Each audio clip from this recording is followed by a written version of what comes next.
હાલો મિત્રો, આજે 26મી ઓગસ્ટના રોજ ભગવાન શ્રી કૃષ્ણનો જન્મ ઉત્સવ. શ્રી કૃષ્ણની વાર્તાઓમાંથી મળતો બોધપાઠ: જો તમે યોજના સાથે કામ કરશો તો ચોક્કસ સફળતા મળશે. જય દ્વારકાધીશ, રાધે રાધે, જય માતાજી. મિત્રો, તો ચલો આપણે કહાની ચાલુ કરીએ છીએ. એમાં ધ્યાનથી સાંભળવાની છે તમારે સૌને મિત્રોને.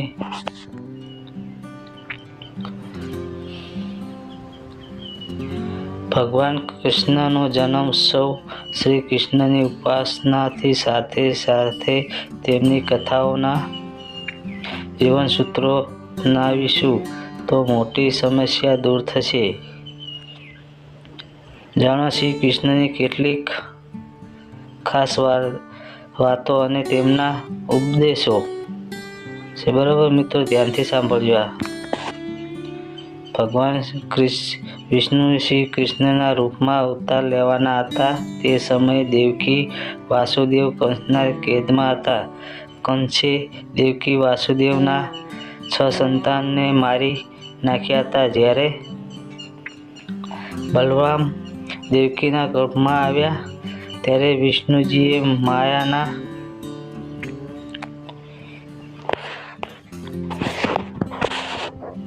ધ્યાનથી સાંભળજો મિત્રો, એકદમ ધ્યાનથી સમજજો. બરાબર.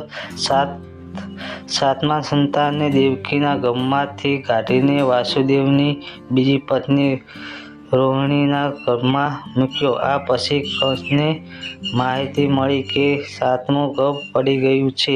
જ્યારે 8મા બાળકના જન્મનો સમય આવ્યો ત્યારે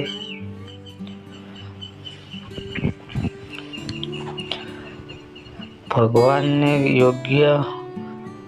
યોગ્યમાનને કહ્યું કે હવે મારો અવતાર લેવાનો સમય આવી ગયો છે.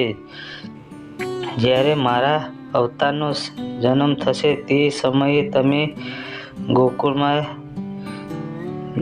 યશોદાના ગર્ભમાંથી જન્મ લેજો. વાસુદેવજી મને કંસના કારાગારમાંથી બહાર કાઢીને ગોકુળમાં લઈ જશે અને તમને કંસના કારાગારમાં લઈ જશે. જ્યારે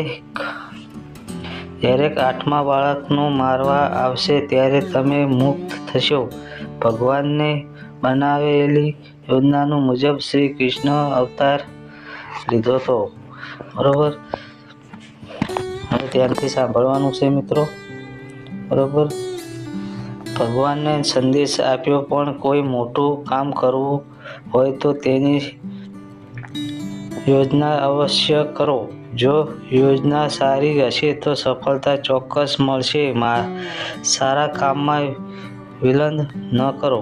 એક દિવસ ભગવાન શ્રી કૃષ્ણએ ઉદ્દેશને કહ્યું કે હું તમને એક વાત કહું જેના દ્વારા તમે સમજી શકશો શા માટે સારા કાર્યો યોગ્ય સમયે કરવા જોઈએ. શ્રી કૃષ્ણએ વધુમાં કહ્યું કે એક કંજૂસ ખેતી અને વેપાર કરીને ખૂબ પૈસા કમાય છે. તે વાસના, લોભ અને ક્રોધમાં ફસાઈ ગયો હતો. તે મિત્રો અને સંબંધીઓ સાથે સારું વર્તન ન કર્યું. તેણે પોતાના પર ખર્ચ કર્યો ન હતો, પરંતુ થોડા સમય પછી તેના કેટલાક પૈસા તેના પરિવારના સભ્યોએ છીનવી લીધા હતા. કોઈ વસ્તુની ચોરી થઈ હતી. તેને ધંધામાં પણ નુકસાન થયું. રાજાએ થોડા પૈસા છીનવી લીધા હતા. ગરીબ બની ગયો. તે વ્યક્તિ વિચારવા લાગ્યો કે મેં ક્યારેય કોઈના પર પૈસા ખર્ચ્યા નથી, ક્યારેય કોઈ શુભ કાર્ય નથી કરાયું, કોઈની મદદ કરી નથી, તેનાથી મને કોઈ ફાયદો પણ થયો નથી. એક દિવસ કોઈએ તેને પૂછ્યું કે હવે તમને કેવું લાગે છે? તેણે જવાબ આપ્યો કે જ્યારે મારી પાસે પૈસા હતા ત્યારે મેં તેનો યોગ્ય ઉપયોગ કર્યો નથી. સમયસર કોઈ સારું કામ કર્યું નથી. આજે હું પસ્તાવો કરી રહ્યો છું. સંદેશ: શ્રી કૃષ્ણએ ઉદ્દેશને સમજાવ્યું કે સમય અમૂલ્ય છે અને આપણને તેનો યોગ્ય ઉપયોગ કરવો જોઈએ. શુભ કાર્ય કરવામાં વિલંબ ન કરવો જોઈએ. આયોજન શરૂ હશે તો સફળતા મળશે. શ્રી કૃષ્ણએ યુધિષ્ઠિરને કહ્યું કે તમે